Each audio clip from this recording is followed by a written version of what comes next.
Join us for the Media Workers for Palestine launch meeting. Stop killing journalists, end the censorship, tell the truth, stop the genocide are the 4 demands that our speakers will be speaking to. Miriam Francois, filmmaker, award-winning filmmaker and journalist. Mark Seddon, journalist and now academic, formerly the editor of the Tribune and has written for the New York Times, The Guardian, et al. Laura Khan, who is a reporter and also producer, I believe, at Al Jazeera.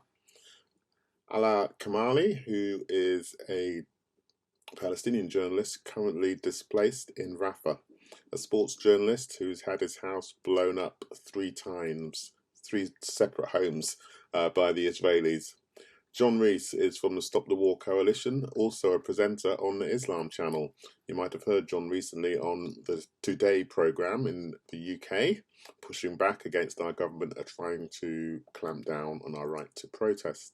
Peter Oborne will be providing an audio message because we'll be playing cricket in Pakistan in some remote parts of that country. So we'll be hearing from him via that message. And our host for the day is Gary McFarlane from the National Union of Journalists and Media Workers for Palestine. Great pleasure to introduce Alaa Chemali from Rafah, where he's been displaced to, and he'll tell you something about the conditions in Rafah for journalists and for ordinary people. And I think I should mention that there's been a campaign to raise money for Alaa to escape and to get his family out of the hell that is Gaza at the moment. And you can go and read about that on Media Workers for Palestine website, mw4p.org. And the fact, which is related there, that Alaa has had his home destroyed 3 times in successive wars that Israel has fought against the people of Gaza. So over to Alaa, and Mohammed will be translating for him. يمكن تبدأ أخي مرحبا بكم جميعا.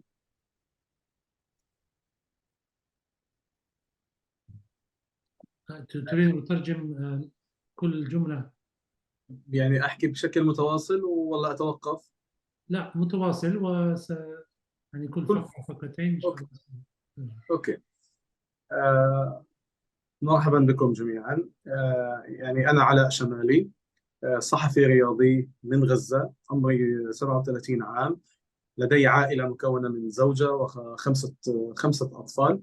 لازلنا في غزة لليوم 200 وزيادة في حرب الإبادة المستمرة على غزة وحرب التجويع أيضا.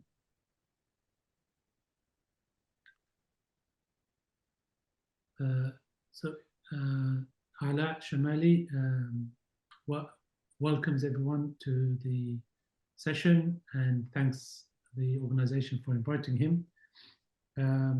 He is a sports journalist based in Gaza, and currently, right now, he's in Rafah.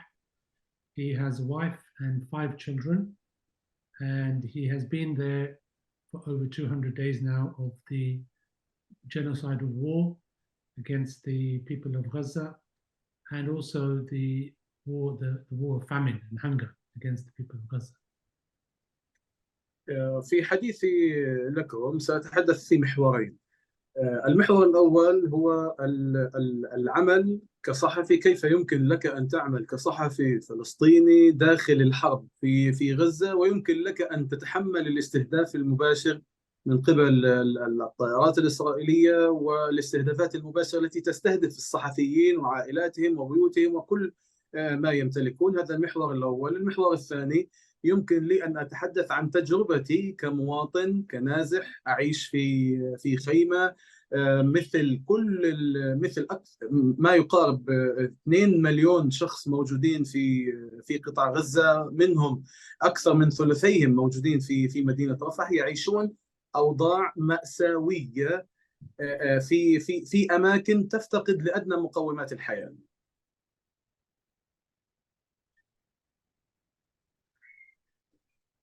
So Alaa wants to talk about two main areas. One, he wants to talk as a journalist and the work of a journalist in a war zone in Gaza, and the kinds of difficulties that they face in terms of trying to do their work under bombs, under the threat of army movements and army invasions, and how difficult that is really to try to do.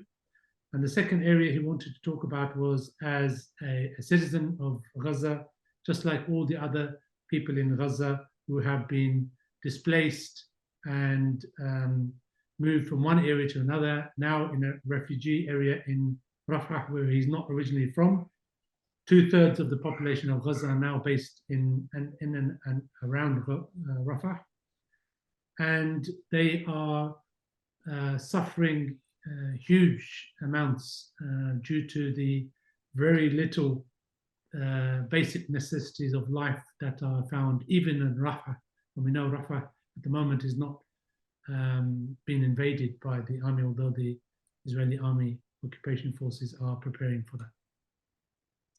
يعني في المحور الأول أتحدث عن تعمد الاحتلال لاستهداف الصحفيين، والآن هذه الأيام وصلنا إلى مقتل أكثر من 150 صحفي موجودين في غزة، تم قتلهم من بداية الحرب منذ 7 من أكتوبر.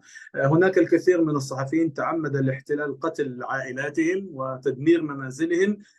عموما مجتمع الصحفيين في غزة ليسوا بمعزل عن بقية مجتمعات الناس من حيث المعاناة والخوف والدمار وكل شيء، لكنهم يصرون بشكل كبير على محاولة نقل الصورة التي تجري في غزة إلى العالم. لكن هذا النقل، هذه عملية النقل، يدفعون ضريبة من حياتهم ومن حياة أطفالهم ومن حياة عائلاتهم.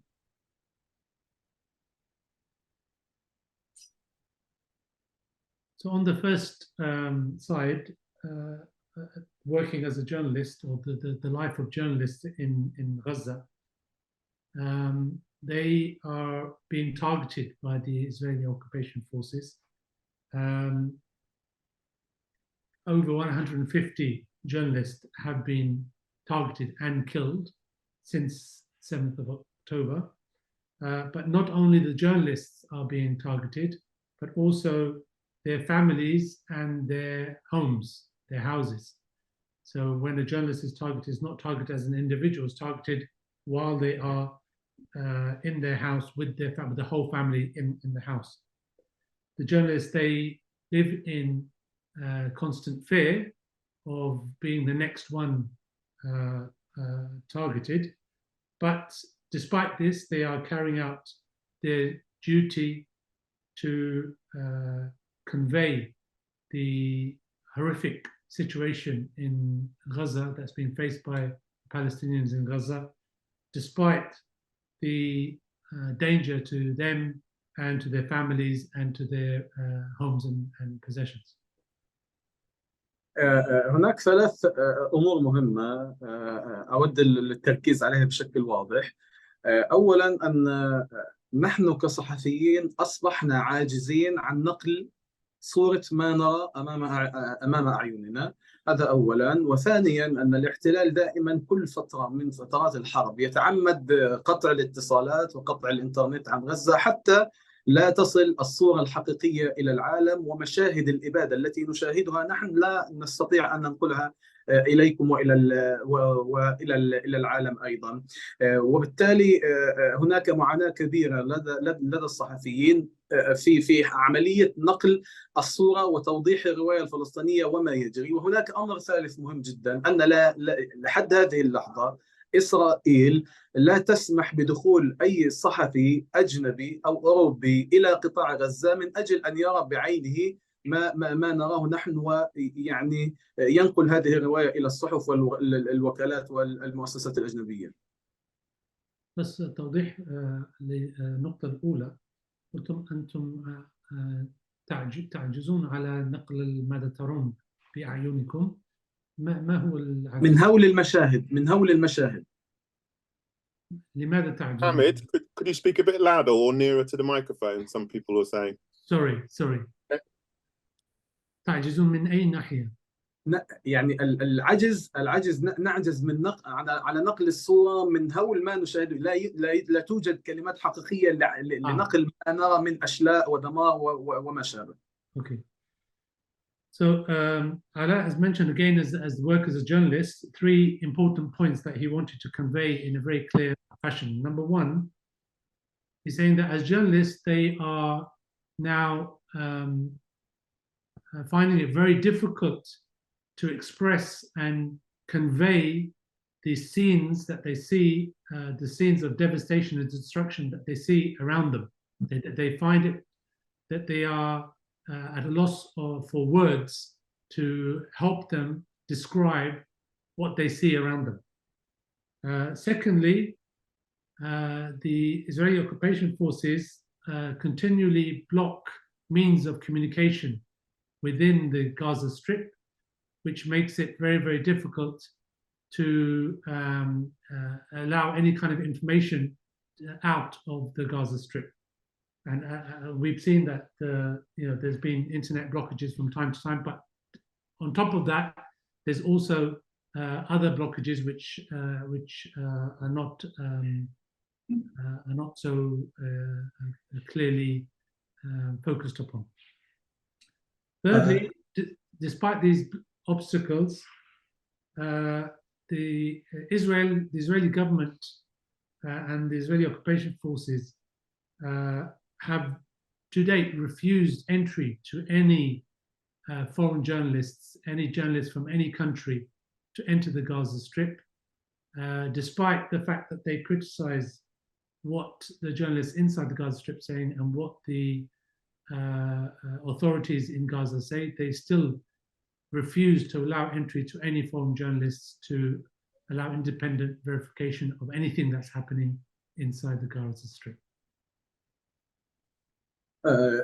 يعني حتى تكون الصورة أقرب في نقل المشهد، أنا كصحفي فلسطيني حصلت على درجة الماجستير في الإعلام من غزة، وبنيت على ذلك آمالي وأحلامي ومستقبلي أيضا، حتى أني لم أكن بمعزل عن بقية الشعب من الدمار الذي حل في هذه الحرب، حيث أنني فقدت منزلي في حرب 2014، أيضا فقدت منزلي في حرب 2021، وفي هذه الحرب 2023-2024 أيضا فقدت منزلي للمرة الثالثة، رغم أني كما ذكرت بنيت أحلامي ومستقبلي وحاولت أن أصنع لنفسي مستقبلا جميلا ورائعا. قبل فترة كنت في قطر لتغطية كأس العالم 2022 وفي الإمارات لتغطية كأس العالم للأندية 2022، ويعني عملت على صياغة مستقبل لي من أجل أن أصل إلى كل العالم وكنموذج صحفي فلسطيني متعلم متحدث لكل العالم. لكن في هذه الحرب الاحتلال أو إسرائيل قتلت أحلامنا، قتلت طموحنا، دمرت منازلنا، دمرت حياتنا، لم يعد لنا من المستقبل شيء. الآن نحاول أن ننقذ أرواح أطفالنا، الأطفال، أنا أطفالي ال5 الآن الموجودين في خيمة في رفح هم أطفال صغار، أحاول أن أنقذ أرواحهم حتى يتمكنوا من مغادرة غزة بشكل مؤقت إلى مصر. لكني أنا كمثل كل الصحفيين عاجزين عن تنفيذ هذه المهمة ونقل أبنائنا إلى مكان آمن، بسبب أن هذا الأمر مكلف ماديا، ولا نستطيع أن ننقذ حياة وأرواح أطفالنا من جحيم الحرب المستمرة على غزة.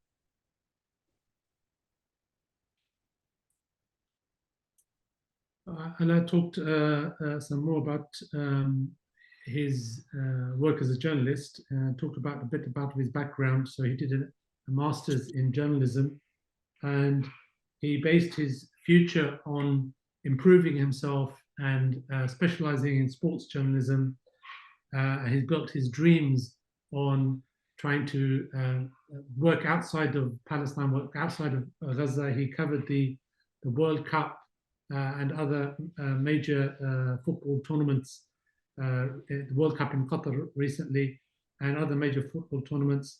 And he wanted to become an example, a model journalist for other budding journalists in Palestine, in Gaza, to show them what can be achieved. However, as a result of what the Israeli government and the Israeli occupation forces have done, and the fact that they've destroyed most of the infrastructure in Gaza, they have in effect destroyed all of his dreams, all of the dreams of the journalists there. They've destroyed their houses, they've killed many of the journalists already. And now the journalists that remain, they don't think about their own future, they think about the future of their children, in the sense that they want their children to at least live. They want their children to have a future. So they're focused on trying to get their children out of this war zone, out of this hell. But they find that it's almost impossible to do because of the costs involved in trying to get out of the Gaza Strip and into Egypt. يعني في ختام الحديث، انا اتمنى لكل من يسمعني الان في هذا اللقاء، اتمنى امرين. الامر الاول، انا كشخص انا اتمنى ان احصل على فرصة عمل مناسبة وملائمة استطيع فيها ان ابني مستقبلي واواصل حياتي من اجل عائلتي. انا انسان متخصص واريد ان اكسب او اكتسب المال من خلال عملي، لذلك انا اتمنى ان يكون لي فرصه عمل. من يستطيع في هذا الامر ان يجد لي فرصه عمل في اي دوله كانت وباي نظام كان، هذا الامر الاول. اما الامر الثاني، انا اتمنى ايضا من كل من يسمعني ان يحاول المساهمه والمساعده في انقاذ حياه الاطفال الموجودين في غزه، ومحاوله ان يخرجوا الى مصر بشكل مؤقت. نحن كاشخاص نضعف ضعيفين امام بكاء الاطفال وامام دموع الاطفال. نحاول ان ننقذ براءة هؤلاء الاطفال وننقذهم نذهب بهم الى مصر مؤقتا، لكن ذلك كما ذكرت يحتاج الى مبلغ مالي كبير. فانا يعني اقدم لكم هذه الامور من اجل ان نرى ماذا يمكن ان نفعل وماذا يمكن ان تقدمون جميعا. اتمنى أن أكون أوصلت الصورة الحقيقية لما يجري في غزة منذ 200 يوم من الحرب، وبالتالي أنا لدي كثير من الكلام وأحتاج الكثير من الوقت من أجل الوصف الحقيقي والدقيق لما نراه في غزة. So coming to the end of what Alaa wanted to say, he wanted to focus on two main requests from the people listening, people attending. Number one, he's obviously a very specialized journalist, very experienced and specialized journalist, and he wanted to see if there was any opportunities for any work anywhere in the world for someone with his experience and skill set, so that he has the ability to provide for his family, because obviously the whole economy has collapsed in Gaza. And secondly, he is requesting any kind of help that anyone can provide to save the lives of the children in Gaza. Alaa himself has 5 children, and he's asking for any kind of help anyone can provide for the costs of transferring the families, especially the families with lots of children, across the border into Egypt. So just on those two things, request for any kind of work possible or any kind of help towards the costs to get the children out of Gaza.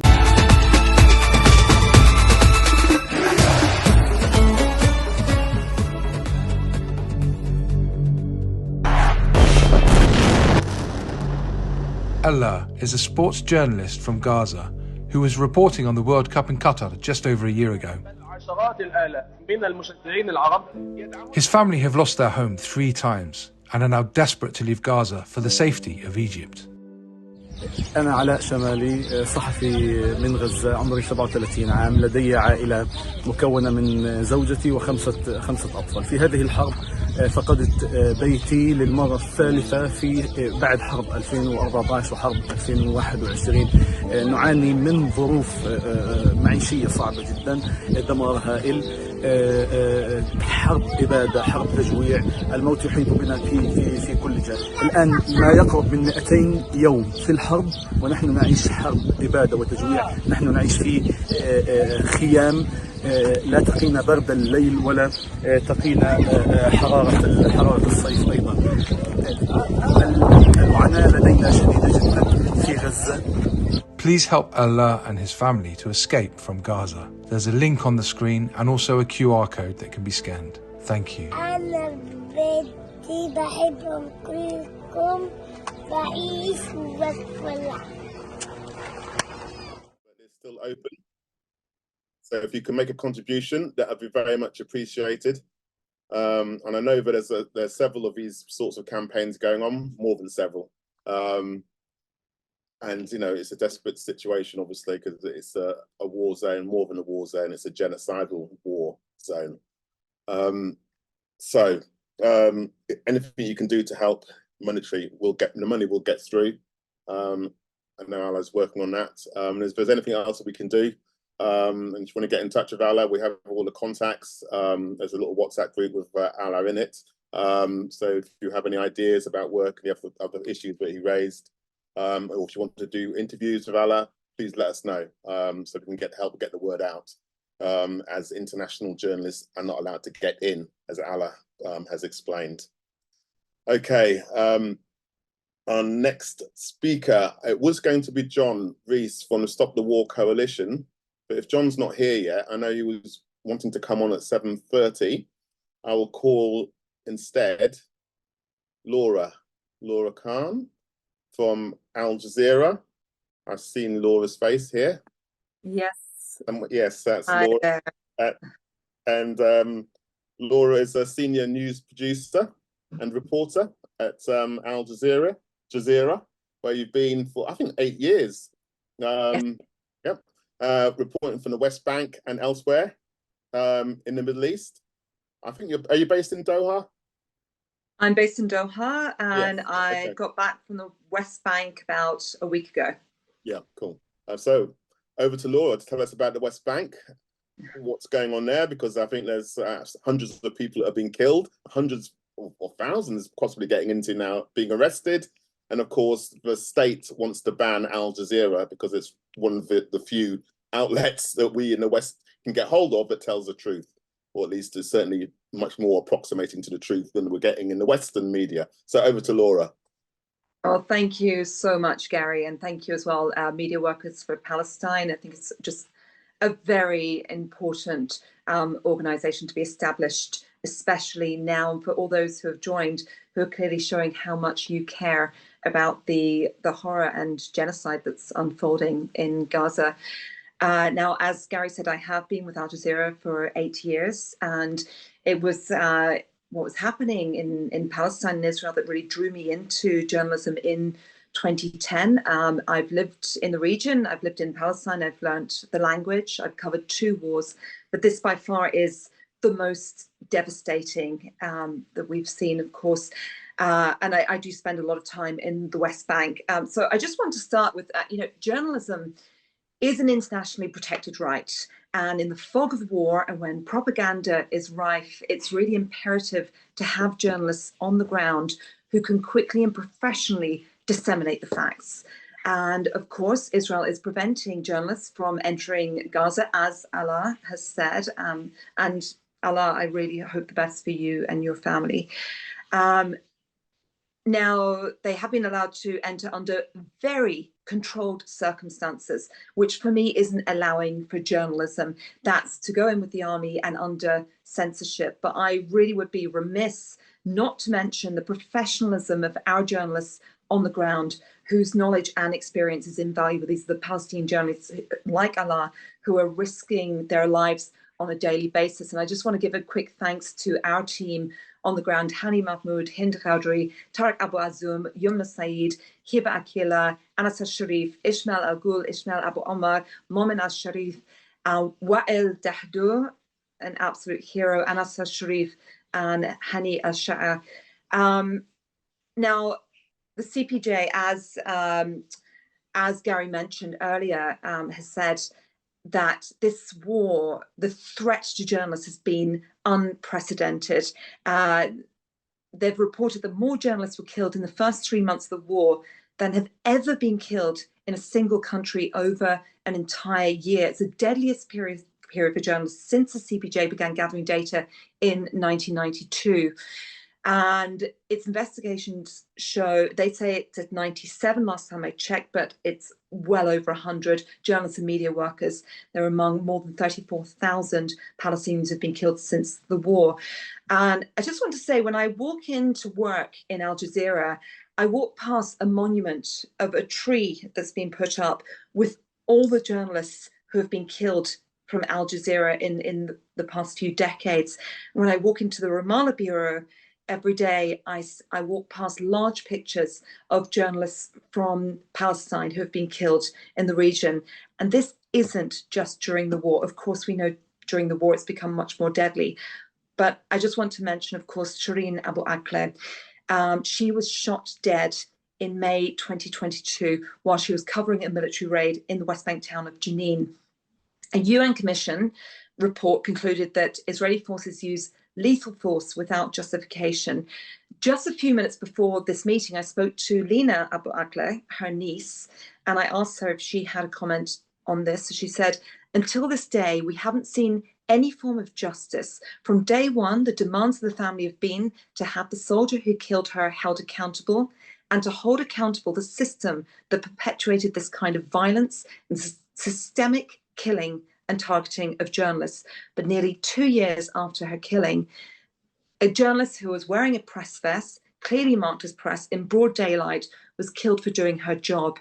2 years later, they've seen no form of justice and accountability, and they really want to end this continued cycle of impunity. And it's this impunity that she says they're seeing with all of those other journalists being killed, and also 2 of our own in Gaza recently, Sama Abu Daka and Hamza Dahdu, the son of Wa'il, who's seen many members of his own family being killed, including his wife, son, daughter, grandson.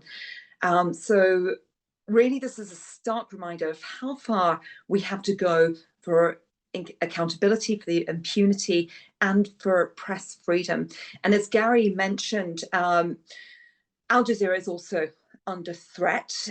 In April, the Israeli Knesset passed a law that could shut down Al Jazeera and other channels broadcasting. It was passed by 71 to 10 votes in the Israeli Knesset.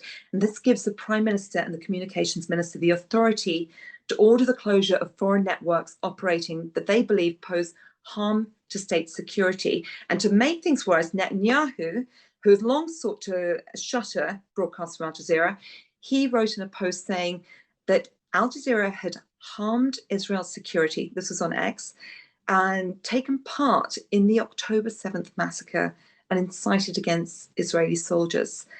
Now, Al Jazeera has rejected this. They're calling it a slanderous accusation, and they're holding Netanyahu responsible for the safety of its staff. So it really does put our staff in danger when they say we had anything to do with what happened on October the 7th.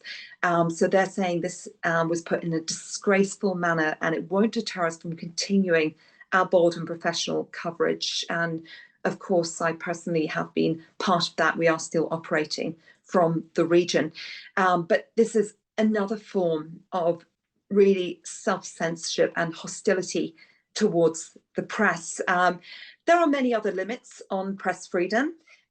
We have journalists working from Jerusalem, from the West Bank, from the north of Israel. In the West Bank, well, especially our local journalists are really put in danger on a daily basis. You know, I can jump in and out, but you know, they have to live their lives there. They're met with physical obstacles on a daily basis, including checkpoints, roadblocks, dangers from the Israeli army, being stopped and searched at checkpoints, often having technology and their phones taken away from them. They're in danger from settlers who are becoming more emboldened by the far-right government. Many have been shot at.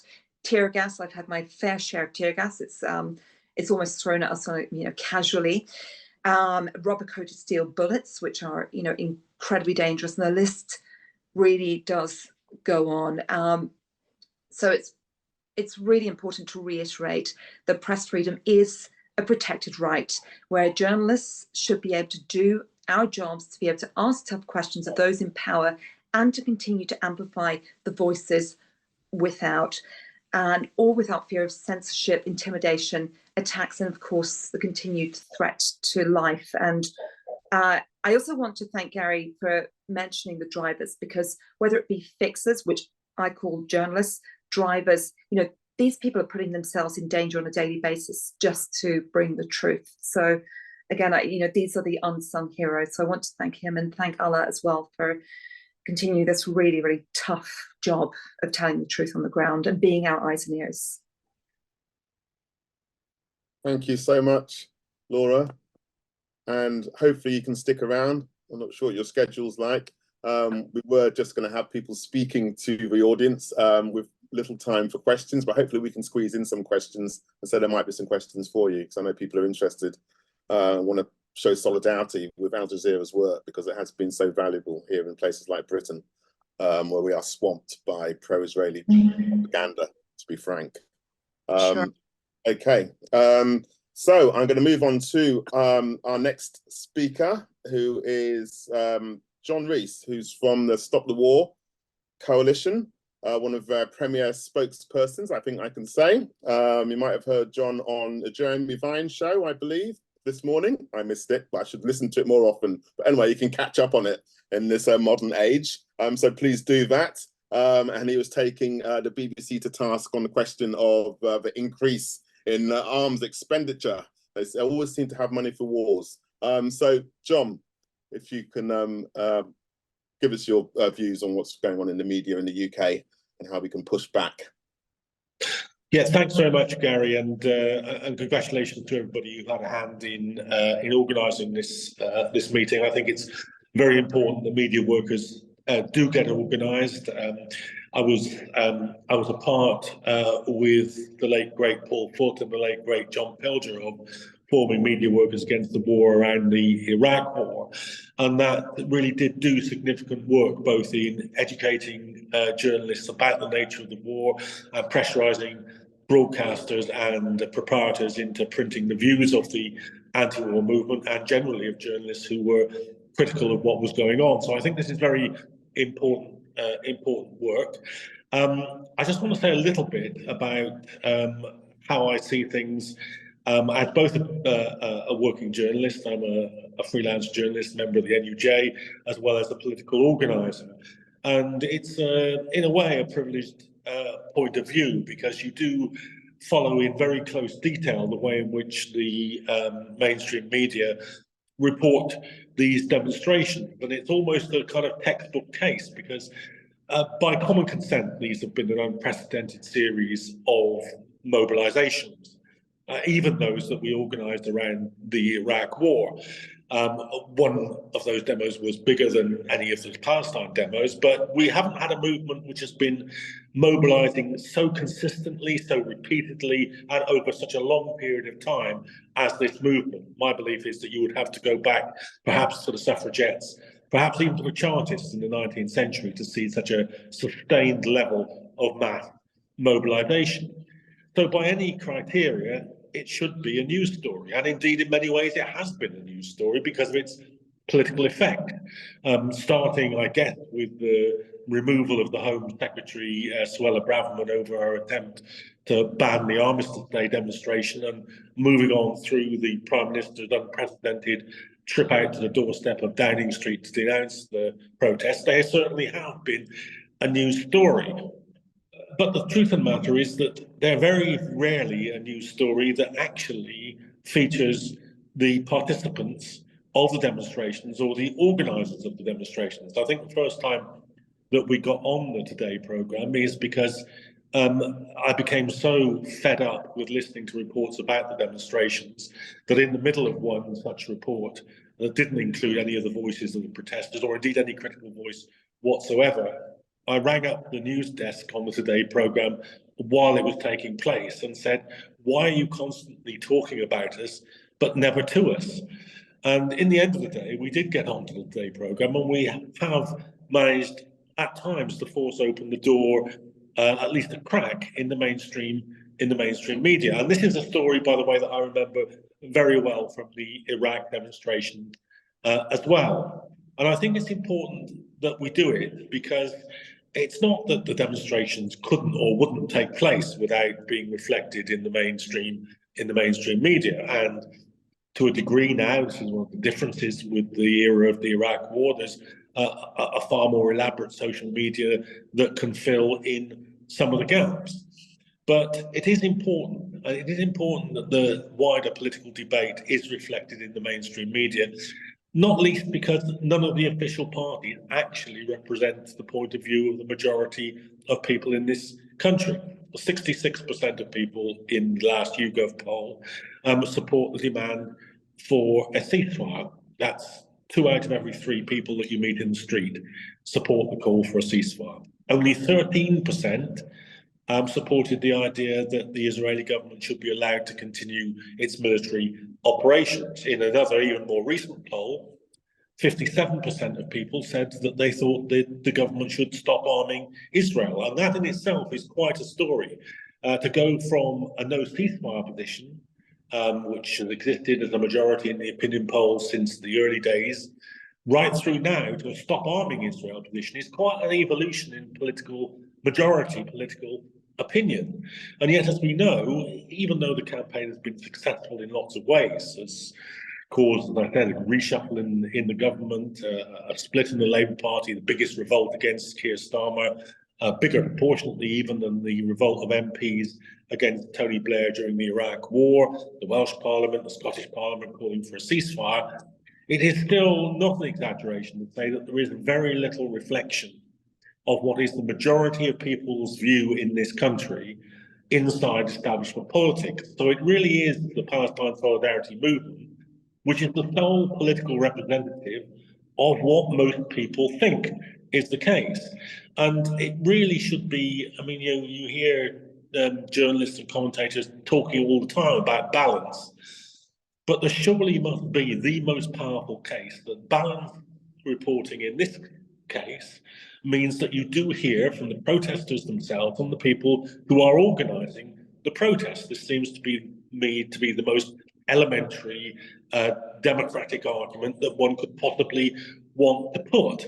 And that's besides the fact that a lot of the complexities and realities of the events in the Middle East will not get a hearing in the mainstream press unless they come from the protesters and the solidarity movement. So it seems here to me that there are elementary questions of freedom of speech, elementary democratic questions of the first importance involved in journalists working to open the door to the arguments and analysis that the movement is putting and to the voices of people who are engaged in by what is by any judgment an historic movement.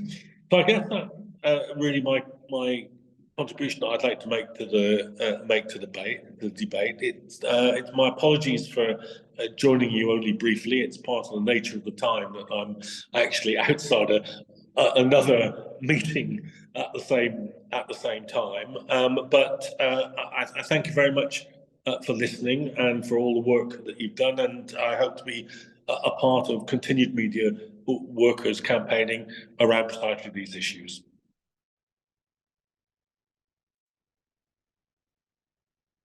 Great. Thank you very much, John, for your contribution and for all you're doing for the movement. And as I say, you can catch John on the Jeremy Vine show, or you can hear what you had to say on the Today programme a couple of weeks ago, taking Suella Braverman to task. And it's really the job of all of us. That's why we're going to be on the next national demonstration on Saturday, which Stop the War, Palestine Solidarity Campaign, Friends of Al-Aqsa and other partners will be organising another huge national demonstration for Palestine. So I hope to see everybody there. Okay, just before I bring in our next speaker, Abla Kandalaft, who has kindly come in at short notice because Miriam can't make it. We had reports yesterday of arrests in Egypt. And as people know, Egypt is the biggest country in the Middle East, 100 million people. Unfortunately, it is the second largest recipient of United States aid, military aid, after Israel. And the United States gives them the money so that they don't do anything about Palestine and that they maintain a dictatorship so that the Western countries can feel safe about their assets and interests in the Middle East. And so there were some arrests, sadly, yesterday. I'll read out a short statement from MENA Network, which is a network of activists bringing solidarity to workers in the Middle East. It's entitled, "Solidarity is Not a Crime. 3 Egyptian activists detained for solidarity protests with Gaza and Sudan." On Tuesday, 23rd of April, Egyptian security forces forcibly dispersed a protest in solidarity with the women of Gaza and Sudan, held outside the headquarters of a UN Women's Regional Office in Mahdi, Cairo. In the process, they reportedly arrested at least 19 individuals, including lawyers, Raghia Omran and Mainor El Masri, journalist Rasha Azab, and human rights advocate Lobna Darwish, as well as Hadir Alamdawi, Aswa Naim, Farida Al-Hefni, Eman Uth, May Al-Mahdi, Isra Youssef, and Lena Ali. Those arrested have been taken to state security prosecution. We are alarmed to hear that a case, number 1567/2024, has been opened against them on charges of joining a terrorist organization and illegal assembly. We call on the Egyptian authorities to immediately release all those detained and to drop any charges against them. We also call on UN Women to immediately issue a statement condemning the arrests. We condemn the role of the Egyptian government in maintaining the siege of Gaza and fueling the conflict in Sudan through its military and diplomatic support for the Sudanese armed forces. We demand that the British, EU, and US governments end arms sales and diplomatic backing for Egypt's brutal authoritarian regime. We salute all those who are standing in solidarity with people resisting war and genocide and speaking out against the complicity of our governments and international institutions. They cannot silence us. A statement is supported by University and College Workers for Palestine, MENA Solidarity Network, the Sudanese Lawyers Democratic Front, Media Workers for Palestine, and the Regional Center for Development and Training. So I'll drop a link. It's not on the website, I don't think, quite yet at MENA, but we'll certainly be putting up on our website. I was just reading from a Google Doc, so I'll put the Google Doc. I think it's open to everyone. I'll drop that into the chat. And if you can get your organization to support that or just let people know about what's happening in Egypt, it's very, very important. Some people say that the road to liberation for Palestine runs through Egypt because it's such an important country. And when Egypt moves, actually the whole Middle East moves. That's why it's so important what's going on in that country. And of course, for the people of Palestine, or people in Gaza, it's Egypt that is keeping the prison sealed on the Egyptian side of that border, just across the way from Rafah. It's an outrage. Yeah, the Financial Times did a very good story, a visual story they called it, on the delays on the Egyptian side of the border. How it took 17 days for consignment of rice to get from Port Said in Egypt to the Rafah border. So Egypt is part of the culpability for what is going on in the starvation. Okay, now I'm going to bring in Abla Kandalaft, who's has been working in, he's a trilingual journalist, and been working in this space for many years. I know she was involved in putting on a very notable gathering of Palestinian journalists a couple of months ago. You can go and see it online, and I'm sure she'll talk about it. And she has a very experienced journalist, worked at AP, at Radio France, and at the BBC. and I think she can bring some of her experiences from those newsrooms here to help us in terms of building solidarity with the struggle for Palestinian liberation. So over to you, Abla. Thank you very much, Gary. As you said, this is a very last-minute edition, so apologies, I have not prepped a proper speech. This is just on the back of me putting my kids to bed and joining you all. But I'm really pleased to be with you and to have listened to Alaa, who I've been in touch with for a few months now.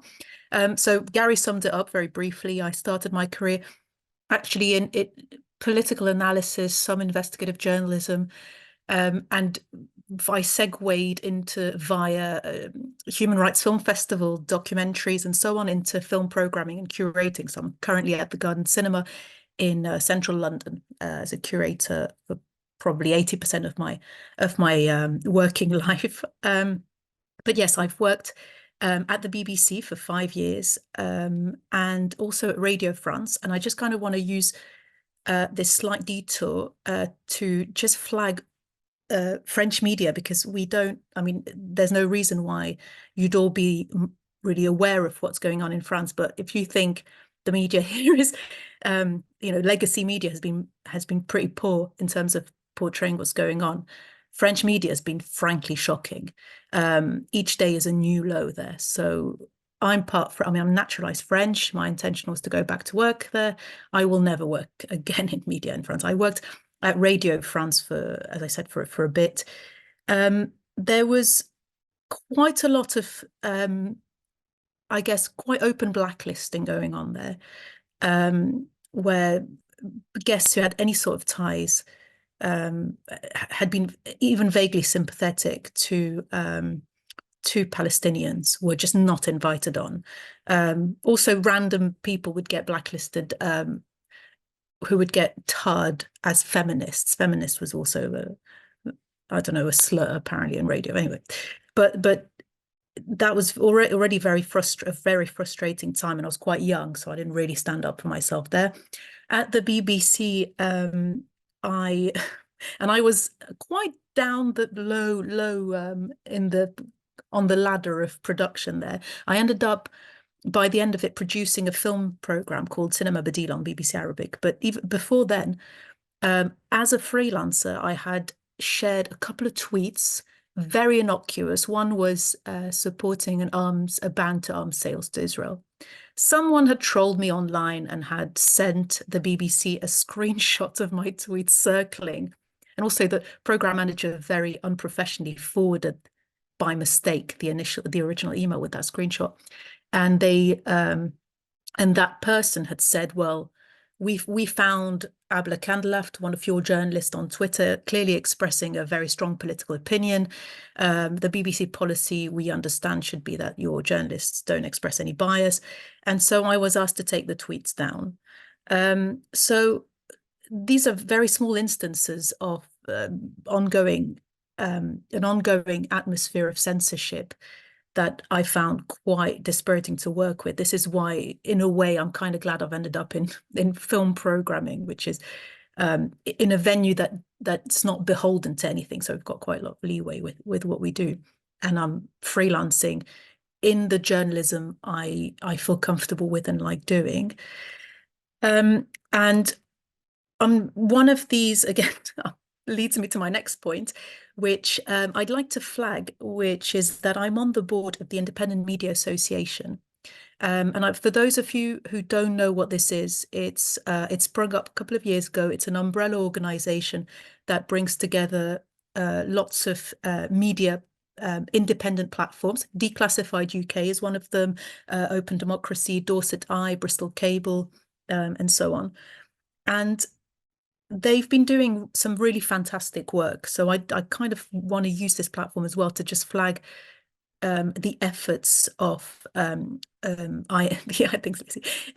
IMA and their various members. Unity News, Lizzie, I know, is on this chat, who've been doing some excellent reporting on very, very, very tight budgets, and they're remarkably diligent about checking sources, about fair reporting, all these issues that big outlets just completely kind of dismissed or aren't taking seriously.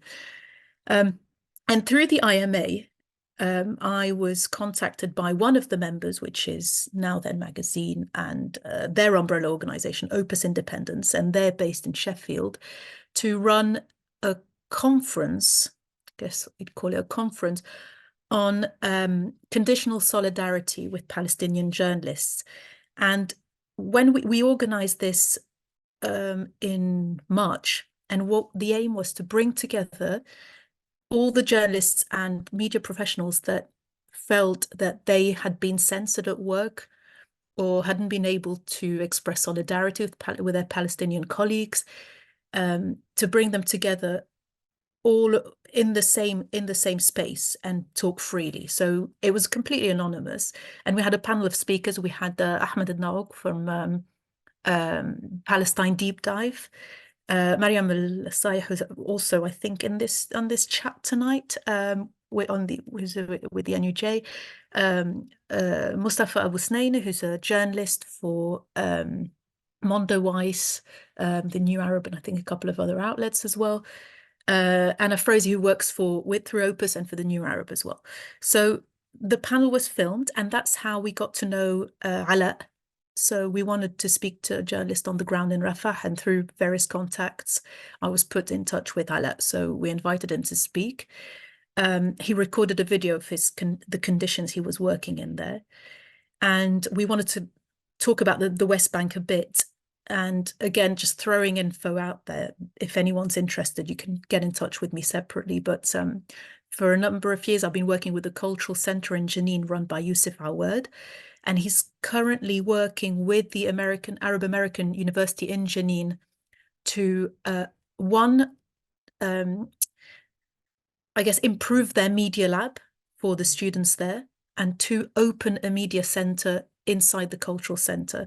And the media center is very much for journalists to have a safe space to work, a quiet space to work, because in Jenin, people live on top of each other. They find it very hard to get anything done, and to buy equipment as well. It's things like they need a high-speed internet connection. They need helmets and vests and all these they can't even buy in Jenin, so it would have to be brought in from contacts in Jerusalem, for example, or elsewhere. So this is these kinds of efforts that are happening at the moment, mainly because the point I wanted to make as well, it's been made, but I want to stress, is the importance of journalists on the ground, because they are the absolute lifeline of us getting anything, any concrete information, and not only journalists on the correspondence, but journalists that are embedded in the civilian life there, in the communities there. And I'd go as far as to say that even in outlets in the UK or elsewhere where we have Arab voices, we have Palestinian voices, some of them come from the diaspora. They are people that are living in England, and I'm saying this, I'm Lebanese Syrian, so I'm going to just talk about, Lebanese and Syrian journalists in the UK. They are not there, and there is sometimes a bit of a gap in terms of the nuances that they can share, the context that they can share when they're really living the life on the ground, with the restrictions that they live under, with their very, very specific context. And I think there's sometimes a bit of a patronizing attitude from fellow Arab journalists living here when they cover events in the Middle East. So it's hugely important to try and support as much as we can efforts to train journalists on the ground there and protect them as well. And I just want to flag that there have been some really, really great outlets that have allowed us to get, that's where I've been getting my information from most recently, like Al Jazeera has been really, really good. Electronic Intifada, Mondo Weiss has been great, Palestine Chronicle, and so on. So to mention English language ones, because again, most outlets that utilize local journalists have been in Arabic, and there's a language barrier, so it's sometimes been hard to collate the information here. And that's pretty much it. I just wanted to discuss these few points and talk about my personal experience. Thank you very much, Gary. Thank you very much, Abla, for bringing in your experiences, your input. I think it makes such a big difference to actually hear it firsthand. And I think it's true what you said about France. You complain about Britain, but France, the level of Islamophobia is just off the scale. And it's kind of official. They have the far right party that compose as being the people that fight anti-Semitism, when they are a party drenched in anti-Semitism and anti-Islamic hatred. So we've got a lot of work to do. But nevertheless, people are fighting back, not just the youth from Arab background, but also mainstream people in the French society against what is a very big establishment that is pro-Israel. I'll just add one thing, if anyone's interested about France. I mean, I've studied this. This is part of my research, but it's exactly this. There's a real issue with Islamophobia, but in terms of genuine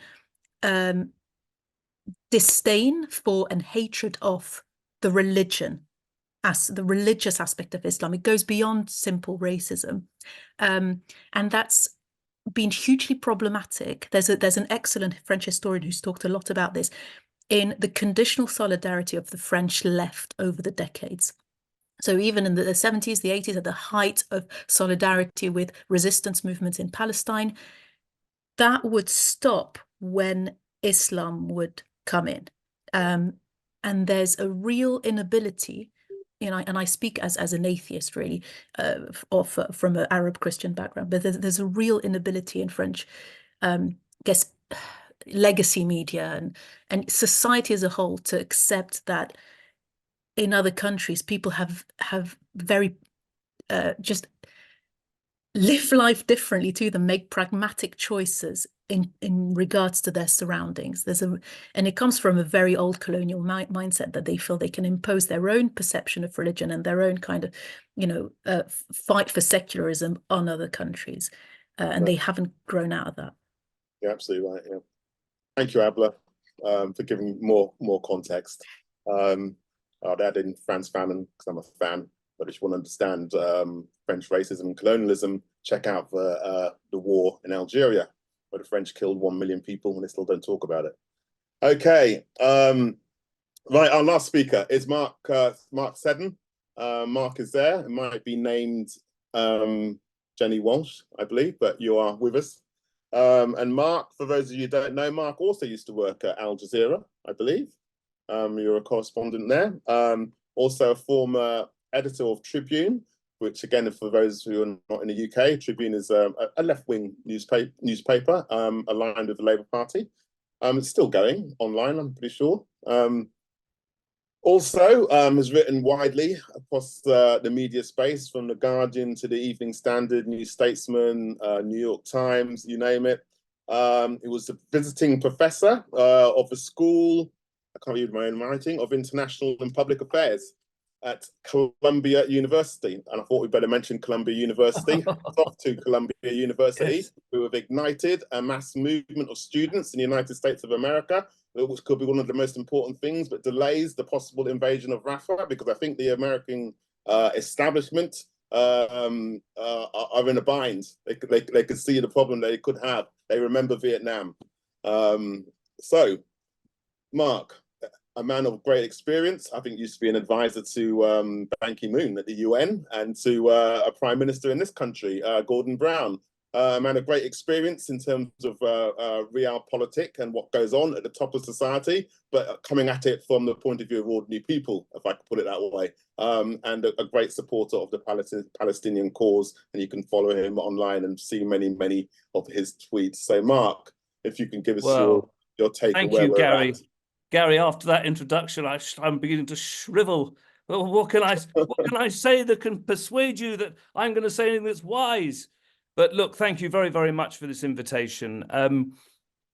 as I was listening earlier, I was also thinking about a student last year who received his doctorate. One of our students received his doctorate in Palestinian journalism. He studied the history of journalism in historic Palestine from the Ottoman period through the British Mandate, through the post-war creation of Israel, all the way through.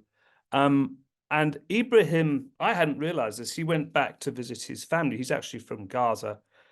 He went to visit his family just before October the 7th, and he went with his wife and his daughter. His father was very ill with cancer. And, well, to cut a story short, he was desperate with his family to get out after the horrendous bombardment started in Gaza. And you might remember at the beginning of all of this, almost 6 months ago, there were a number of foreign nationals in Gaza who efforts were made to get them out, including Ibrahim Asalia and his family, but not his mother because she didn't have a British passport. And they made 3 attempts to get out, to cross by car to begin with, until their car was shot up and they retreated the first time. The second time they tried to get out by foot. They saw the most unimaginable horrors. They saw Israeli soldiers, IDF, shooting people at random. They went back. They tried, and finally, for a third time, got to the Rafah crossing. They got out. And, you know, that story is just one, as you all know, of hundreds of thousands of these horrendous incidents that have happened. And so much of this was simply not really being reported. But one thing that Ibrahim did teach me was the importance of history and the importance for journalists to understand that this conflict, this war did not begin on October the 7th, as we all know. It began a long, long time ago. And even if you look just to the end of the Second World War and the end of the British Mandate in Palestine, and of course people can turn around now and they say, a British mandate in Palestine? What right did Britain have to have a mandate in Palestine? Well, it was conferred by the League of Nations, as you know, but it was there for Britain to ensure that everybody in Palestine, back then, the majority of the inhabitants of Palestine were Muslims, they were Christians, and minorities were Jews. But the whole thing was to create an independent Palestine based on the equal rights for all. And when the Union Jack flag came down in Haifa in May 1948, there were no Palestinian Muslims, there were no Palestinian Christians present at all. And that really tells you an awful lot, because this lack of historical knowledge fails clearly to inform our government and our opposition and so many of our journalists. And actually, when this organization, Media Workers for Palestine, if people turn around and they say, oh, media workers shouldn't be identifying with something, a campaign such as that, surely the answer has to be that when there was Palestine and Britain had the mandate, there was supposed to be a free, secular, democratic Palestine. And actually, as we all know, the vast majority of member states in the United Nations recognize Palestine. So there's nothing particularly controversial about being for Palestine. It's simply a statement to say that what was supposed to happen in May 1948 and following the United Nations division of Palestine into Israel and Palestine was there was supposed to be recognition of 2 states. So we know all of that. That's historical background. But the question is now, what about, our brothers and sisters elsewhere in the media? I mean, I do personally, and like so many of you, I'm sure, find it extraordinary that there's the double standards that we see applied to Palestinians, to Palestinian journalists, to Palestinian humanitarian workers. It doesn't seem to matter a great deal to many who own the British media, who run our political system, that hundreds of Palestinian journalists have been killed, and hundreds of UN humanitarian workers who have been killed who have been Palestinian. And the only time that the media in the West gets vexated is when Western humanitarian workers are killed. And you see, I think that this is it reveals so much about the attitude of the proprietors of our media, by and large, and the political class. And there's one other thing I just wanted to say this, because we've been talking about the Stop the War Coalition as well. John was on. I look at the media increasingly as somebody who spent most of his life working in it, and I think to myself, well, people are criticized for campaigning for Stop the War, but wherever I look, I see journalists and commentators and analysts and politicians who want to start the war.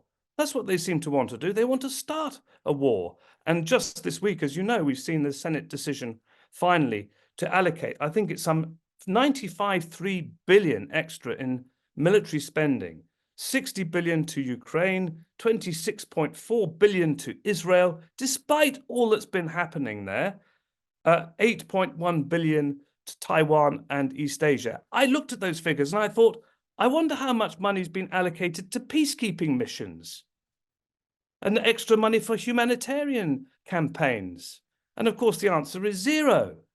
And this is the world we're living in. And this is the world you would think that more Western journalists would be challenging. Now, I do know that it is difficult sometimes if you work for, well, we know that. We've heard it. You can be blacklisted. Your career can be ended. You can, as that journalist in Australia found out, lose your job.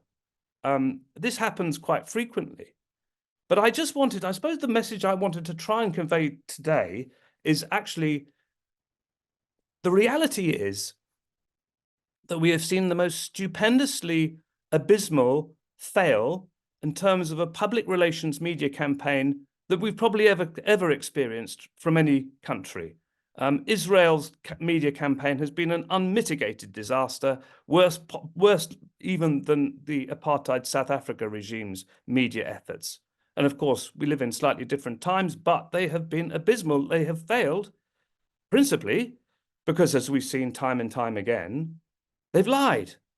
And they've lied most recently, as we know, because there was the report by the former French foreign minister, the UN report, independent report by the French foreign minister for the UN, I beg your pardon, which said that the claims that Israel made about UNRWA and UNRWA workers, United Nations Works and Relief Agency workers, did not stack up. They didn't provide any evidence. And so what we've seen throughout is this fail of the Israeli PR machine, media machine, and the waking up of an awful lot of people. And I think this is what must give us hope. The fact that journalists, not only in this country, but elsewhere in Europe, are finding more courage to report, to question. And that this explains why the reaction is becoming more and more extreme.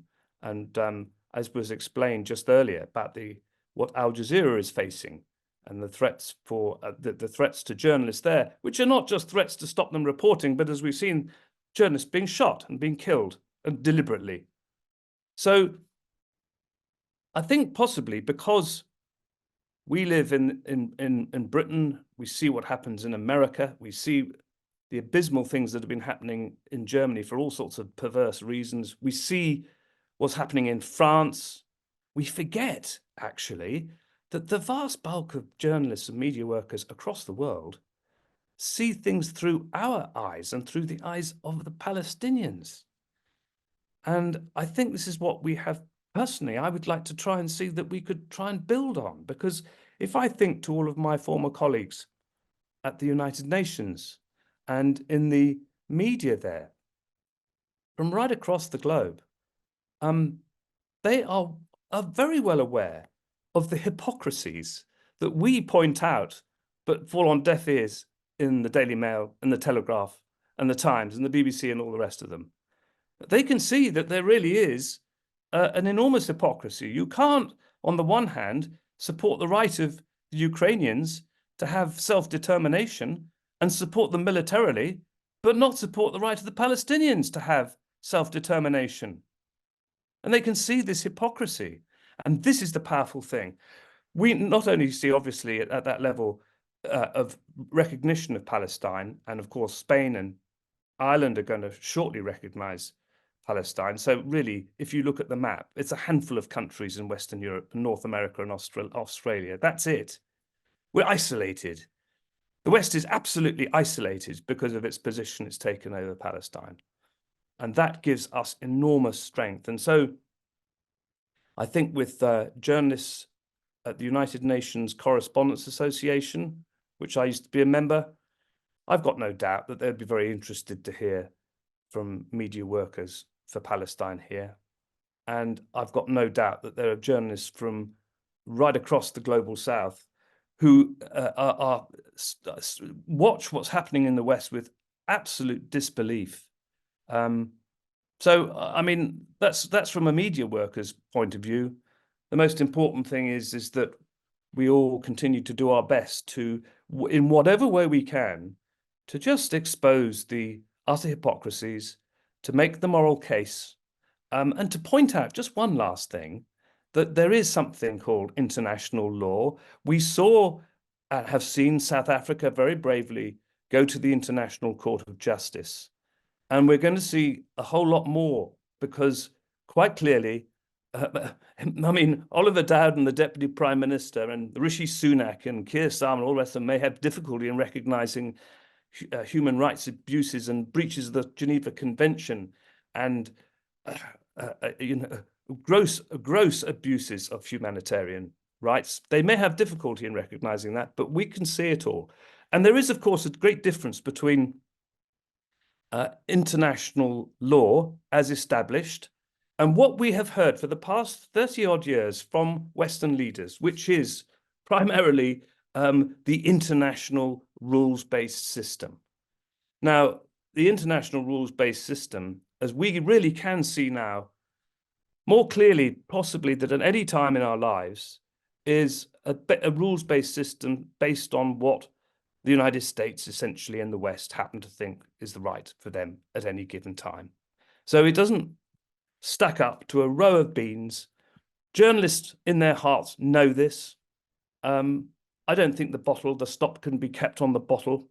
And I think that the more we can link up with other media workers across the world, the more they can be hosted perhaps in events like this to inform. So we've learned so much this evening about what's happening in France for journalists.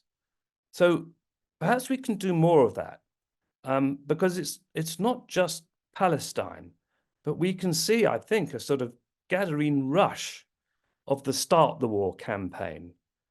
And that's possibly leading to a third world war, which some people seem to relish and want. And we really have, as journalists, to expose what's going on and to do our best to inform. And so thank you very much, Gary. I think there's a great deal of hope, by the way. And I think that despite the horrors that Palestinians have experienced and are still experiencing, they will be victorious and there will be a state of Palestine. Thank you very much, Mark, for your insights and imparting that to us. And it gives everyone here strength to know that actually we are the majority in the world and actually also in this country. It might not be reflected, as others have pointed out, and you've pointed out also. And I'm thinking of UNRWA, you mentioned. The fact that we all knew when the Israelis said it, but it was a lie, that there were workers for UNRWA who were terrorists. We knew it was a lie. We knew they had no evidence, but all of the media ran with it as if it was the truth. And so like journalism just went out of the window. And now that we know, they've admitted or not admitted by just not coming forward with any evidence whatsoever to the inquiry. So we know that it was a pack of lies, and that all of the media establishments, institutions, that actually supported that lie. And unfortunately, that means they supported an atmosphere that led to genocide and is leading to genocide. There's been no apology, no retractions, no introspection. It is quite shocking. And I think people notice that. It's not just us who follow the media intently. It's not just us Palestine activists, but there's a people sitting at home notice it also when it gets dropped in at the end of the news. Oh, by the way, those UNRWA people weren't terrorists. Okay, let's open it up for a discussion, because everyone's been talked to for an hour or more. And Tim Gopsill, let's have 2 minutes each, and hopefully we can get about 7 people in, a quarter of an hour or so, and then I'll get our speakers to come back for a couple of minutes each also, pick out the questions that you feel need answering. Tim, who's a fellow NUJ member. Yes, I'm the chair of the NUJ London Freelance branch, which is the biggest branch in the union. And like a few others, we've been very active on this, and I think we should talk about this. The NUJ has had no profile at all, and I can explain why during this war. It's because the leadership are terrified of Jewish journalists leaving the union. Quite early on, back in last November, 6 Jewish journalists did leave in a public way, and they went to see Gideon Falter, and the Campaign Against Anti-Semitism produced a report denouncing the NUJ as being anti-Semitic. All the evidence against the union in this very tawdry document, you can get hold of it, relates to activities of our branch. And when we looked at it, it wasn't anything worth saying about it, everybody said, because although the things were true, they weren't anti-Semitic. This, of course, is a very interesting story. But for this reason, the NUJ leadership simply refuses to take any position or support any activity. But there is activity going on. There are people here from magazines, South Yorkshire branches I know of, and I'm sure from others. In fact, I would hope that the majority of people here, if we're British media workers, are in the union. Well, now the union is a framework in which we can do our organising. Gary's been saying from the start, this is about organising media workers. Mark Seddon talks about solidarity with journalists overseas. I would like to see a bit more solidarity from journalists in Britain working in the union. And what the union desperately needs is activists in branches to contact each other to make their protests. Our branch voted for a ceasefire last November. Take a position, get organising, start discussing the coverage. I mean, our branch has also raised the questions of the nature of the coverage in the British mass media through the union's ethics council, for instance. There's a lot we can do, and in fact, it's the only framework we've got. So, I mean, I'm not going to sit here and say join the NUJ because everybody should be in it already, but I think you should. Thank you. Thank you very much, Tim. Here's the next hand up. Get my gallery up. Am I missing anyone? It should pop up with someone. Lizzie Fletcher. Hi. Hi, everybody. Sorry it's so dark in here. I'm sat in the dark. Right. I wanted to say that for many independent journalists in the UK, it's almost impossible to join the NUJ because you can't afford to. So anybody that has any idea about what it takes to partake of independent journalism, please think about funding us. However small an amount, it doesn't matter. As long as you keep funding people that are telling you, bringing you the truth of the matters. And that's all I wanted to say. Thank you. Thank you, Lizzie. Who's next? I think I've been asked to unmute Gary, so it might be me. Ah, Julia, South Yorkshire NUJ.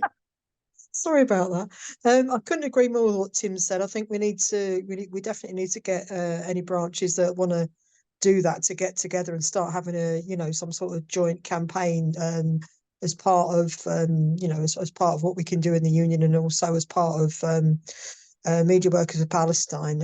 I think that we have to give people courage to be able in newsrooms to be able to say stuff. I'm a local democracy reporter. I'm currently, my wages are paid by the BBC, and they keep banging on about how we have to be, neutral. Impartial is a word I'm trying to look for. And then you look at the coverage and think, well, why am I being told to be impartial when there's all sorts going on? And I think the trouble is that you feel like you can't say anything because of, because you just, people self-censor, and we have to get past that. And a part of the reason for me to get involved with Media Works Palestine was to try and help people to kind of feel that that is something you can do. So I think anything we can do in order to facilitate journalists being able to speak out is important, because it's important that we say stuff. Social media is a great way of getting things out, but without those journalists like Alaa in Gaza, we wouldn't know what was going on. Those people are literally putting their lives on the line, and it's up to us to back them and to speak alongside them. That's all I wanted to say. Lizzie, there is a deal. You don't have to pay more than 1% of your wages, I don't think, or your earnings, if you have a look on the NUJ website. But yeah, brilliant work tonight. Thanks everyone who spoke. It's been a really inspiring evening. Thank you, Julia. Laura's from Al Jazeera has left us, and just what I mentioned that you can see in the chat. But sure, we'll be having Laura back, and many of the other speakers, because this war, sadly, is going to continue, and its aftermath. Okay, any more hands up? I don't see any. Any questions to our speakers that are still here? The NASA hospital is something that's I can't stop thinking about. I'm sure we've all seen those videos on social media. I can't put any of them on YouTube because we'll get another strike and then our channel will be removed. Yeah, it is horrific. There's like, I think, 3 mass graves that have been found, at least 300 people, many of them in medical scrubs with hands tied behind their backs, so they've been executed, and it looks like buried by Israeli troops. I mean, it is horrific. Yeah, and that's not seeped through into the mainstream media as yet. I think it will get there. Yeah, Abla. I'm just responding to someone who's posted in the chat. But yeah, just to get back to what you were saying, Gary, I think you're right. I think there's been, and that's genuinely thanks to people like yourself, to the people going on marches, to the, I mean, I grew up in kind of steeped in this, I don't want to call it activism because I didn't really choose to, but I was born in Lebanon, and my dad, a long story, but my dad fought with the Palestinians in Lebanon. So for me, it was always something that's been my world. And I have never seen so much action around it, and so much people willing to really push through and put their own careers on the line. So, and I think for me, this is why big news outlets have just not been able to spin this anymore or really ignore it. So you're right, it will make its way there. Someone was asking next steps for those working in large news companies. Just throwing it out there, but quite a few people that took part in the Opus event in March expressed interest in having something similar happen again.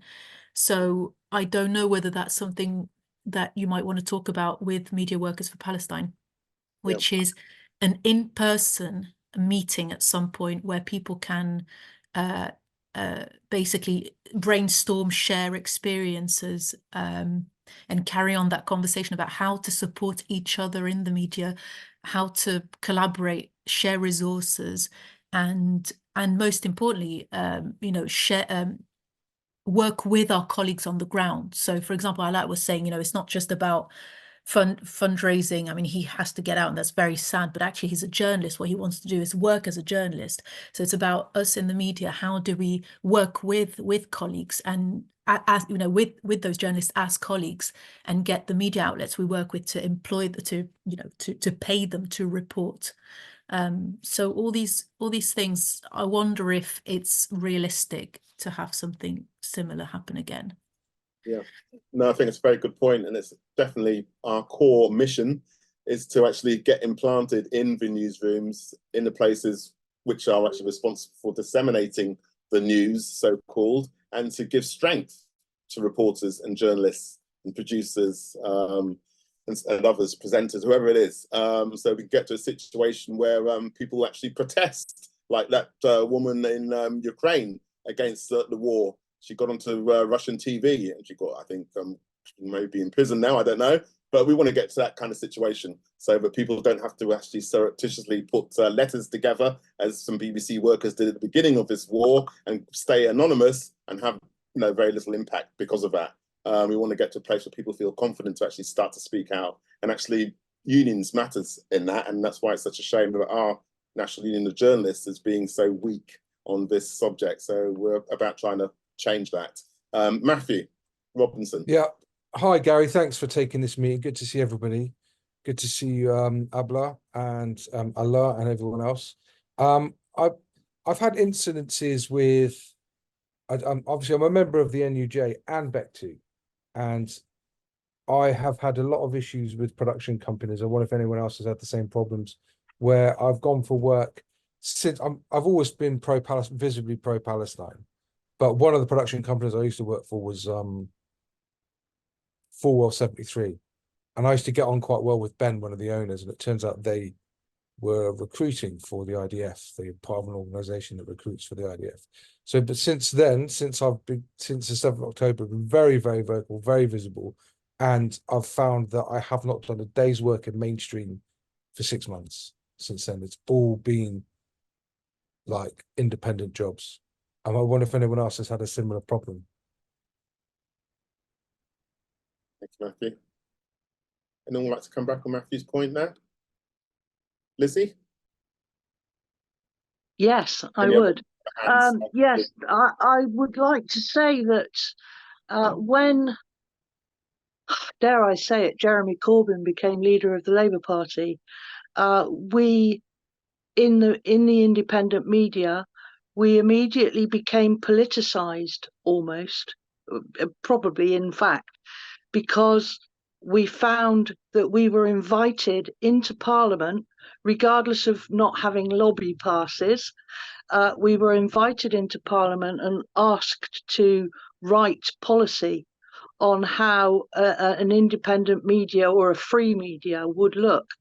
And we did this for a number of years, and he was going to, they were, I say he, I should say they, the Labour Party were going to fund us through nationally, every journalist nationally, and it was all so hopeful. And then, of course, the crash came, and we didn't succeed in our efforts.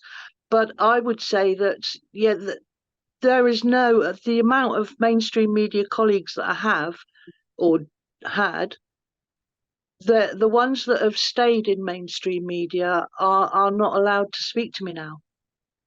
And I find that very sad, because they risk their jobs if they do. If anybody hears that they've liked a tweet of mine or anything like that, they'll be excommunicated. So yeah, it's funding. It all comes down to funding, I think, and fair funding.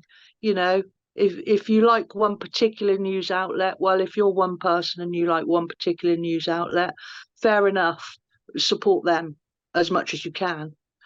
But if we could find some way, we all spend hours doing grant applications, which often fail because they don't like our politics, perhaps, or our take on things. So some kind of fair funding. We'd wish that the NUJ would fight for that for us, but of course it won't. Thank you. Thank you, Lizzie. Okay, I don't see any more hands, so I'm going to see if any of our speakers would like to come back on any of those points. So we have Mark is still here. Would you like to come back on anything, Mark? And then maybe finish with Alaa, if you're still with us, Alaa. And then I'll make a couple of announcements.